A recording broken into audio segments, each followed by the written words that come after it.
नमस्ते बच्चों, आप सब ठीक हो? अपनी तबीयत का ध्यान रखिए, ठीक है ना। और जो भी वर्क दे रहे हैं, ओके, ऑनलाइन स्टडीज कर रहे हैं हम लोग, ओके, हर वीडियो को ध्यान से सुनिए और समझने का प्रयास कीजिए। कोई दिक्कत हो तो आप हम अध्यापकों से संपर्क कर सकते हैं, फ़ोन कर सकते हैं, आपके शंकाओं का समाधान किया जाएगा, ठीक है ना। आज हम Hindi 10th class first language lesson number 7 का अध्ययन करेंगे। लेसन नंबर 7 ये लेसन नहीं है, एक उपवाचक है, ओके, तो हम इसको लेसन नहीं कहेंगे, ओके। उपवाचक टू, उपवाचक टू, ये लेसन नहीं है, यहाँ पर हम इसको उपवाचक लिखेंगे।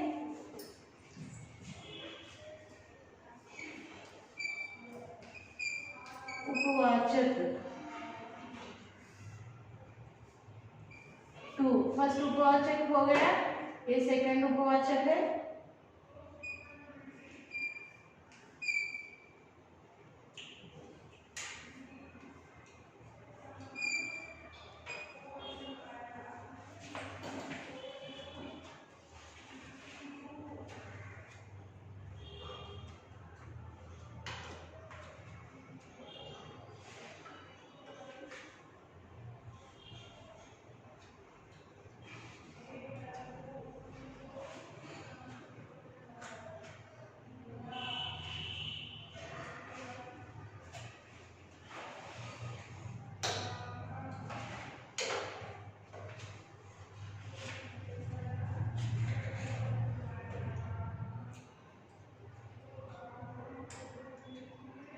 यस, ये उपवाचक टू है, सेकंड उपवाचक है, ओके।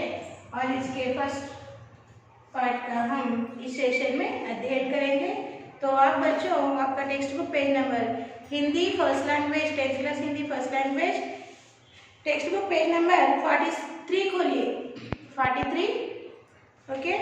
और उपवाचक का नाम है बड़े भाई साहब, बड़े उपवाचक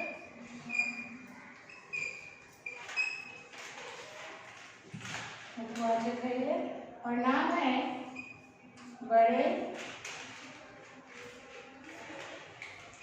भाई, बड़े भाई साहब।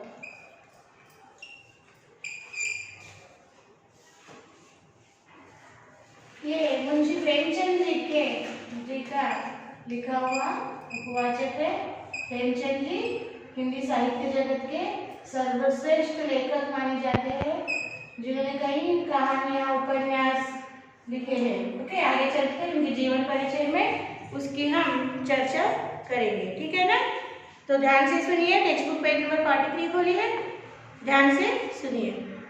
मेरे भाई साहब मुझसे 5 साल बड़े, लेकिन केवल 3 दर्जे आगे। उन्होंने भी उसी उम्र में पढ़ना शुरू किया था जब मैंने शुरू किया, लेकिन तालीम जैसे महत्व के मामले में वह जल्दबाजी से काम लेना पसंद न करते थे। इस भवन की बुनियाद खूब मजबूत डालना चाहते थे, जिस पर आलीशान महल बन सके। 1 साल का काम 2 साल में करते थे, कभी कभी 3 साल भी लग जाते थे। बुनियाद ही पुख्ता न हो तो मकान कैसे पायदार बने। देखिए यहाँ पर लेखक के भाई साहब उनसे 5 साल आयु में बड़े थे, लेकिन केवल 3 दर्जे आगे। केवल 3 दर्जे आगे का मतलब जानते हो बच्चों? लेखक के भाई साहब उनसे 5 साल उम्र में बड़े थे, मगर पढ़ाई में केवल 3 दर्जे यानी 3 क्लास आगे थे। उन्होंने भी उसी उम्र में पढ़ना शुरू किया था जब लेखक ने शुरू किया, लेकिन शिक्षा यानी तालीम यानी शिक्षा के मामले में वे जल्दबाजी नहीं करना चाहते थे, क्योंकि इस शिक्षा की बुनियाद वो पुख्ती और मजबूत रखना चाहते थे। जिस पर हम आलीशान महल बन सके। यानी कि जल्दबाजी, शिक्षा के मामले में वो जल्दबाजी नहीं करना चाहते। यानी अगर वो पास हुए, उनके मेहनत के बलबूते पर अगर पास हुए तो ही ठीक है, वरना वो जालसाजी या कॉपी कर कर पास नहीं होना चाहते थे, इसका अर्थ। इसीलिए वो एक एक क्लास में 2 साल बैठते थे, मतलब वे फेल होते थे, फिर वही क्लास मेहनत से पढ़ते थे जब तक वो पास न हो जाए। कभी कभी एक एक साल पास होने के लिए उन्हें एक एक कक्षा पास होने के लिए उन्हें 3 साल भी लग जाता था। समझ में आ गया बच्चों? आगे देखिए। मैं छोटा था, वह बड़े थे। मेरी उम्र 9 साल की थी, वह 14 साल के थे। उन्हें मेरी तंबी और निगरानी का पूरा और जन्मसिद्ध अधिकार था, और मेरी शालीनता इसी में थी कि उनके हुक्म को कानून समझूं। वह स्वभाव से बड़े अध्ययनशील थे, हरदम किताब खोले बैठे रहते और शायद दिमाग को आराम देने के लिए कभी कॉपी पर, किताब के हाशियों पर चिड़ियों, कुत्तों, बिल्लियों की तस्वीरें बनाया करते थे। कभी कभी एक ही नाम या शब्द या वाक्य 10-20 बार लिख डालते। कभी एक शेर को बार बार सुंदर अक्षरों में नकल करते। कभी ऐसी शब्द रचना करते जिसमें न कोई अर्थ होता, न कोई सामंजस्य। मसलन एक बार उनकी कॉपी पर मैंने यह इमारत देखी स्पेशल। अमीना, भाइयों भाइयों, दरअसल भाई भाई, राधेश्याम, श्रीयुत राधेश्याम। 1 घंटे तक इसके बाद एक आदमी का चेहरा बना हुआ था। मैंने बहुत चेष्टा की कि इस पहेली का कोई अर्थ निकालूं, लेकिन असफल रहा और उनसे पूछने का साहस न हुआ। वो 9वीं जमात में थे, मैं 5वीं जमात में। उनकी रचनाओं को समझना मेरे लिए छोटा मुंह बड़ी बात थी। देखिए, एक परिवार में अगर दो भाई है, एक भाई 14 साल का और एक भाई 9 साल का है, तो बड़े भाई को पूरा हक होता है कि छोटे भाई की निगरानी और तंबी करना। निगरानी करना, तंबी करना यानी छोटे भाई की देखरेख करना, या वो गलत कर रहा है वो सही कर रहा है। तंबी करना यानी गलत करने पर रोकना। यह उसका बड़े भाई का जन्मसिद्ध अधिकार होता है। और लेखक के जो बड़े भाई है, ये हमेशा पढ़ने में लीन रहते थे, किताब खोले बैठते थे। दिमाग को आराम देने के लिए कॉपी पर, कभी कभी दिमाग को आराम देने के लिए नोटबुक में चिड़ियों के, कुत्तों के, बिल्लियों के तस्वीरें बनाया करते थे। कभी कभी एक ही नाम या शब्द वाक्य 10 बार लिख डालते थे। कभी एक शेर को बार बार लिखते थे। कभी ऐसी शब्द रचना करते जिनमें से कोई अर्थ न हो, कोई सामंजस्य न हो। मसलन एक बार उनकी कॉपी पर मैंने यह इमारत देखी स्पेशल। ओके, एक बार मैंने उनकी कॉपी पर यह इमारत देखी स्पेशल। अमीना, भाइयों भाइयों, दरअसल भाई भाई, राधेश्याम, श्रीयुत राधेश्याम। 1 घंटे तक इसके बाद एक आदमी का चेहरा बना हुआ था। मैंने बहुत चेष्टा की कि पहेली का कोई अर्थ निकले, लेकिन असफल रहा और बड़े भाई से पूछने का साहस यानी हिम्मत भी न था। यानी उनके भाई बहुत पढ़ाई में ही ज़्यादा ध्यान देते थे, मगन रहते थे। फिर भी एक कक्षा में 2 साल फेल होके 2 साल पढ़ते थे, 3 साल पढ़ते थे। यानी पढ़ाई कितना भी रटो उनके दिमाग में नहीं चढ़ती थी पढ़ाई। और कभी कभी दिमाग को आराम देने के लिए, पढ़ाई में आराम देने के लिए किताबों में, नोटबुक में जानवरों के अलग अलग तस्वीरें उतारा करते थे। कुछ नाम लिखते थे, कुछ शायरी शेर लिखते थे। लेखक जब उनकी किताब देखते थे तो उन्हें उसमें से कुछ अर्थ निकालना चाहे तो भी उन्हें अर्थ समझ में नहीं आता था कि उनके बड़े भाई साहब ने ये सब क्या लिखा है, और पूछने का, बड़े भाई से पूछने का उन्हें साहस नहीं होता था। ऐसे थे उनके बड़े भाई। मेरा जी पढ़ने में बिल्कुल न लगता था। 1 घंटा भी किताब लेकर बैठना पहाड़ के जैसा था। मौका पाते ही हॉस्टल से निकलकर मैदान में आ जाता और कभी कंकरियाँ उछालता, कभी कागज की तितलियाँ उड़ाता, और कहीं कोई साथी मिल गया तो पूछना ही क्या। कभी चारदीवारी पर चढ़कर नीचे कूद रहे हैं, कभी फाटक पर सवार हैं, उसे आगे पीछे चलाते हुए मोटर कार का आनंद उठा रहे हैं। लेकिन कमरे में आते ही भाई साहब का वह रुद्र रूप देखकर प्राण सूख जाते। उनका पहला सवाल यह होता, कहाँ थे? हमेशा यही सवाल इसी ध्वनि में हमेशा पूछा जाता था, और इसका जवाब मेरे पास केवल मौन रहता था।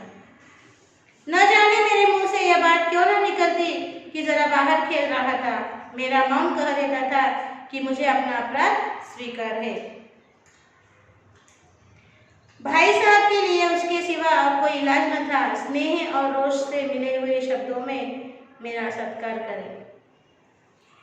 तो लेखक का मन पढ़ाई में बिल्कुल न लगता था, और बड़े भाई साहब पढ़ाई में मन लगाते थे, मगर उनके दिमाग में पढ़ाई चढ़ती नहीं थी। लेखक हमेशा खेलकूद में, हॉस्टल में रहते थे। हॉस्टल के कमरे से निकलकर वो बाहर आकर कंकर, छोटे छोटे कंकर से उछाल कर खेलते थे। ओके, और तितलियाँ पकड़ते थे, कभी कागज की तितलियाँ बनाकर उड़ाते थे, और कोई साथी मिल गया तो बस उसके साथ दीवार पर चढ़कर नीचे कूदना, फाटक पर चढ़ना, और फाटक पर चढ़कर उसके अंदर बाहर कर खेलना। इस तरह से लेखक खेलकूद में ही मगन रहते थे। पढ़ाई में बिल्कुल दिल नहीं लगता था। और जब कमरे में वापस जाओ हॉस्टल के, बड़े भाई का रुद्र रूप देखकर, रुद्र गुस्से में उनका चेहरा वगैरह देखकर प्राण सूख जाते थे। यानी बहुत डर लगता था लेखक को कि अब क्या होगा। और बड़े भाई साहब का सवाल क्या रहता था, कहाँ थे? तब लेखक जवाब भी नहीं देते थे, बस खामोश खड़े रहते थे, यानी मौन रखते थे। उनका मौन ही जवाब देता था कि मैंने अपराध किया है, यानी मैंने गलती की है। और बड़े भाई साहब गुस्से में जो भी आए, गुस्से में वो शब्द डांटते थे, और यही उनका, इसी तरह वो गुस्से में डांट कर उनका, लेखक यानी छोटे भाई साहब का सत्कार करते थे। आगे देखिए, इस तरह अंग्रेजी पढ़ोगे तो जिंदगी भर पढ़ते रहोगे और एक फर्क न आएगा। अंग्रेजी पढ़ना कोई हंसी खेल नहीं है कि जो चाहे पढ़ ले। नहीं, ऐरा गैरा नत्थु खैरा, सभी अंग्रेजी के विद्वान हो जाते। यहाँ रात दिन आंखें फोड़नी पड़ती है और खून जलाना पड़ता है, तभी कहीं यह विद्या आती है। और आती क्या है? हाँ, कहने को आ जाती है। बड़े बड़े विद्वान भी शुद्ध अंग्रेजी लिख सकते नहीं, लिख सकते, बोलना तो दूर रहा। और पेज नंबर 44 देखिए। और मैं कहता हूँ, तुम कितने घोंगा हो कि मुझे देखकर भी सबक नहीं लेते। मैं कितनी मेहनत करता हूँ, यह तुम अपनी आंखों से देखते हो। अगर नहीं देखते तो यह तुम्हारी आंखों का कसूर है, तुम्हारी बुद्धि का कसूर है। इतने मेले तमाशे होते हैं, मुझे तुमने कभी देखने जाते देखा है? रोज ही क्रिकेट और हॉकी मैच होते हैं, मैं पास नहीं पटकता, हमेशा पढ़ता रहता हूँ।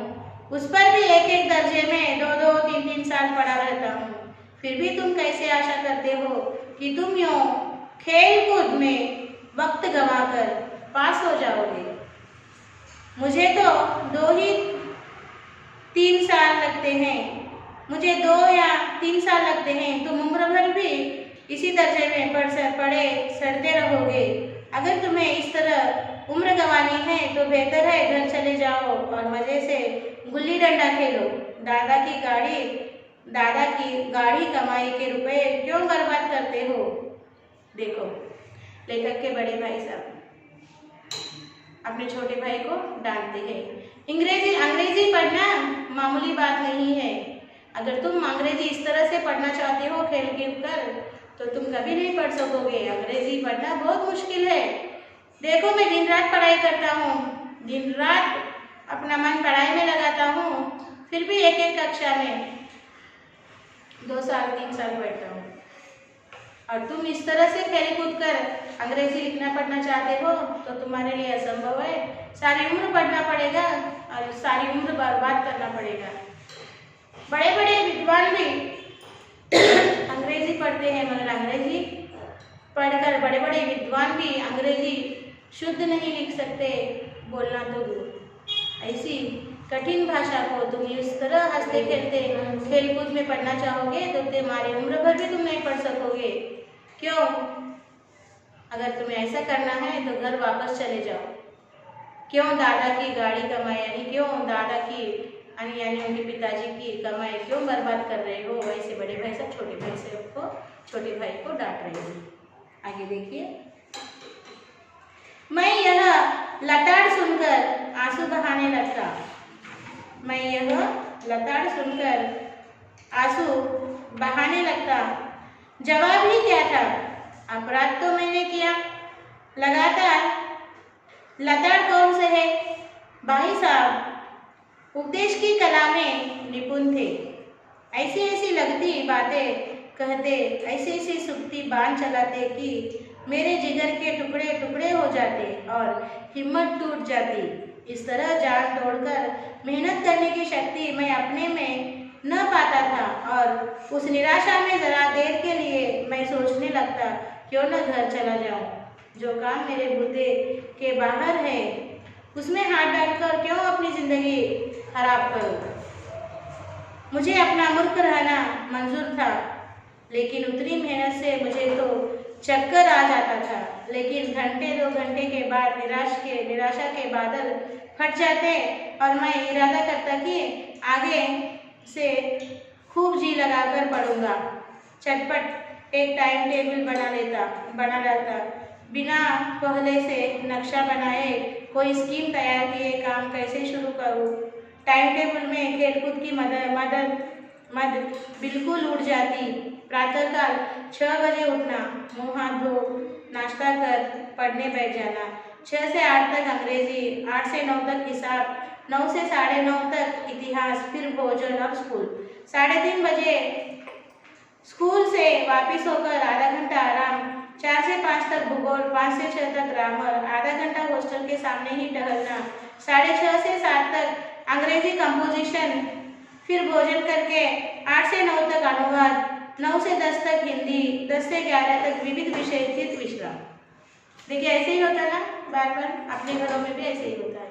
तो बड़े भाई साहब इस तरह डांटते कि उनके शब्द लेखक के दिल के टुकड़े टुकड़े कर जाते। लेखक को फिर निराश होकर लेखक सोचते कि ऐसी पढ़ाई क्यों पढ़ूं जिसमें मेरा मन ही नहीं लगता, और मैं इस तरह खेल कूद कर इस पढ़ाई को भी हासिल नहीं कर सकूंगा। क्यों मैं समय बर्बाद करूं? क्यों ना मैं घर वापस चला जाऊं। फिर 1 घंटे के बाद थोड़ा निराशा दूर होके फिर उनमें एक नया जोश जगता इस छोटे लेखक में। नहीं मैं पढ़ूंगा, अच्छा पढ़ाई में मन लगाऊंगा, अभी से खेलकूद में नहीं जाऊंगा। फिर झटपट एक टाइम टेबल बना लेते अपना पढ़ाने के लिए। बिना टाइम टेबल यानी बिना प्लान के कोई काम शुरू नहीं होता। उसी तरह फिर टाइम टेबल में 6 से टाइम टेबल में बना ले 6 से 8 तक अंग्रेजी, 8 से 9 तक हिसाब यानी मैथ्स, 9 से 9:30 तक इतिहास, फिर भोजन और स्कूल। इस तरह से वे रात के 9 तक अपना पढ़ाई लिखाई का टाइम टेबल बना लेते हैं। ओके, आगे देखिए। मगर टाइम टेबल बना लेना एक बात है, उस पर अमल करना दूसरी बात। पहले ही दिन उसकी अवहेलना शुरू हो जाती।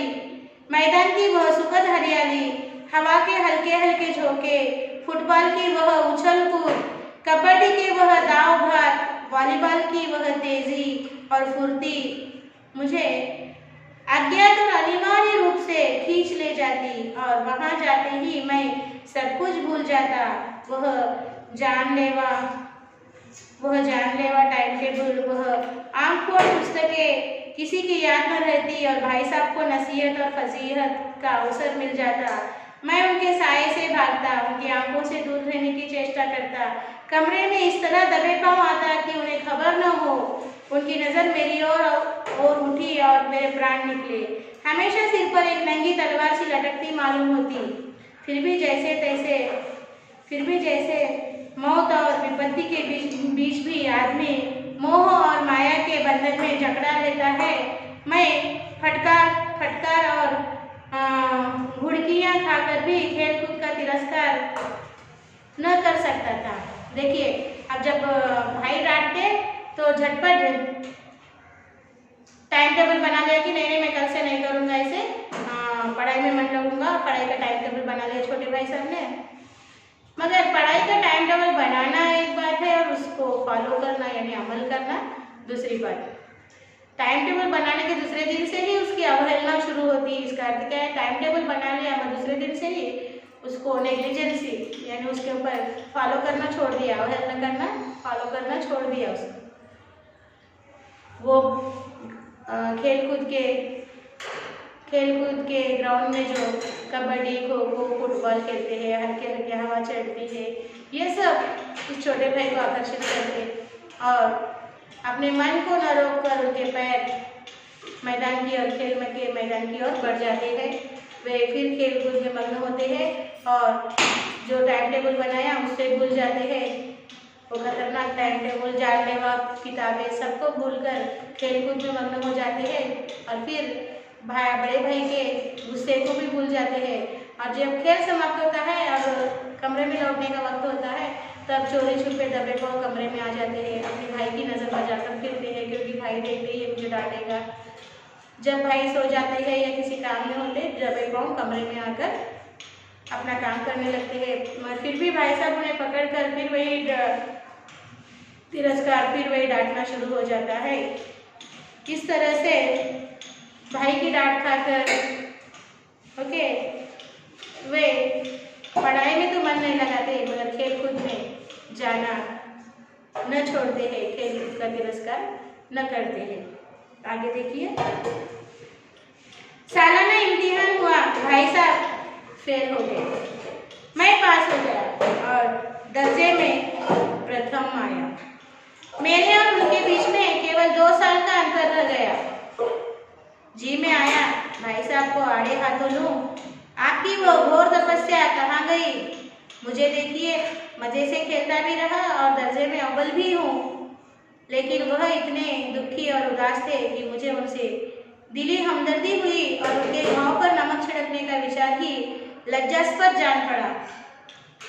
हाँ, अब मुझे अपने ऊपर कुछ अभिमान हुआ और आत्मसम्मान भी पड़ा। भाई साहब का वो रौब मुझ पर न रहा, आज़ादी से खेलकूद में शरीक होने लगा। दिल मजबूत था, अगर उन्होंने फिर मेरी फजीहत की तो साफ कह दूंगा, आपने अपना खून जलाकर कौसा तीर मार दिया। मैं तो खेलते कूदते दर्जे में अव्वल आ गया। जबान से यह हेकड़ी जताने का साहस न होने पर भी मेरे रंग से साफ जाहिर होता था कि भाई साहब का वो आतंक मुझ पर नहीं था। भाई साहब ने इसे भांप लिया था। उनकी सहज बुद्धि बड़ी तीव्र थी और एक दिन जब मैं भोर का सारा समय गुल्ली डंडे की भेंट करके ठीक भोजन के समय लौटा तो भाई साहब ने मानो तलवार खींच ली और मुझ पर टूट पड़ते देखता हूँ। इस साल पास हो गए और दर्जे में अव्वल आ गए तो तुम्हें दिमाग हो गया, मगर भाईजान घमंड तो बड़े बड़े का नहीं रहा, तुम्हारी क्या हस्ती है। इतिहास में रावण का हाल तो पढ़ा ही होगा, उसके चरित्र में तुमने कौन सा उपदेश लिया? उसके चरित्र से तुमने कौन सा उपदेश लिया? इतिहास में रावण का हाल तो पढ़ा ही होगा, उसके चरित्र से तुमने कौन सा उपदेश लिया? या यूं ही पढ़ गए? महज इम्तिहान पास कर लेना कोई चीज नहीं, असल चीज है बुद्धि का विकास। जो कुछ पढ़ो उसका अभिप्राय समझो।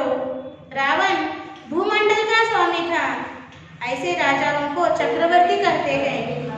आजकल अंग्रेजों के राज्य का विस्तार बहुत बड़ा हुआ है पर बिल्कुल स्वाधीन है। रावण चक्रवर्ती राजा था, संसार के सभी महीप उसे कर देते थे। अंत क्या हुआ?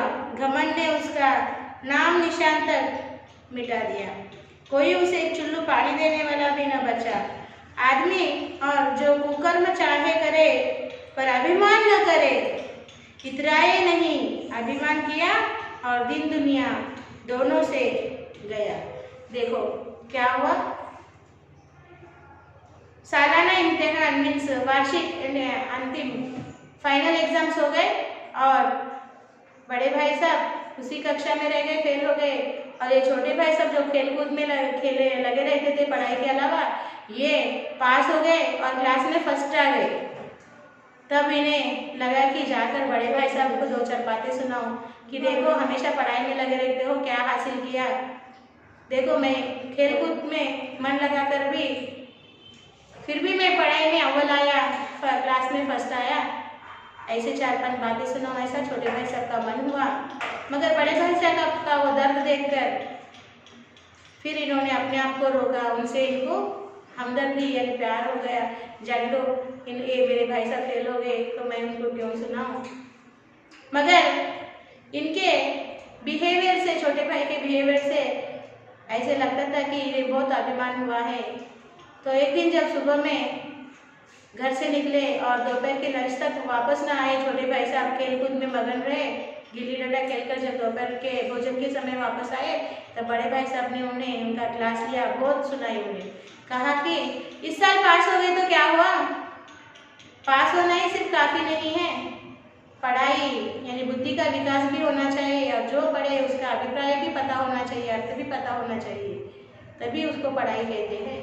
और जो इंसान घमंड करता है वो उसका हमेशा नाश होता है। क्या तुमने रावण के बारे में, रावण के चरित्र से कुछ सीख नहीं ली? रावण तो बड़ा चक्रवर्ती राजा था, इस भूमंडल के, इस भूमि पर वो बड़ा चक्रवर्ती राजा था। बाकी के सारे राजा उसे कर देते थे, मगर उसे बहुत अभिमान था, उसी अभिमान की वजह से वो मारा गया। अभिमान तो बड़े बड़े का विनाश करता है, तुम कौन से झाड़ के पत्ते हो। तो अभिमान, मनुष्य को अभिमान नहीं करना चाहिए। ओके, फिर अभिमान अगर किया तो क्या होगा, उसका नामो निशान तक मिट जाएगा, कोई उसे चुल्लू पर पानी भी नहीं देगा। ओके, और अभिमान करने वाला मनुष्य दीन और दुनिया दोनों से उसका अस्तित्व उठ जाता है। इस तरह फिर से बड़े भाई ने छोटे भाई साहब का क्लास लिया। एक बार आप साइलेंट रीडिंग कीजिए यहाँ तक।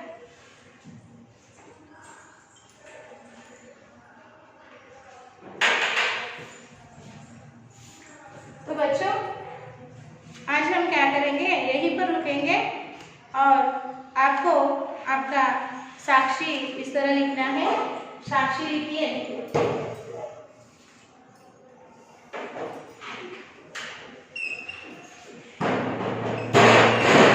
साक्षी subject Hindi, first language class 10th class,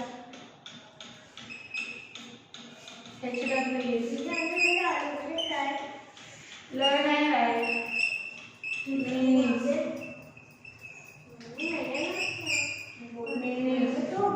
from उपवाचक टू, उपवाचक two in HW one time and PS and PS।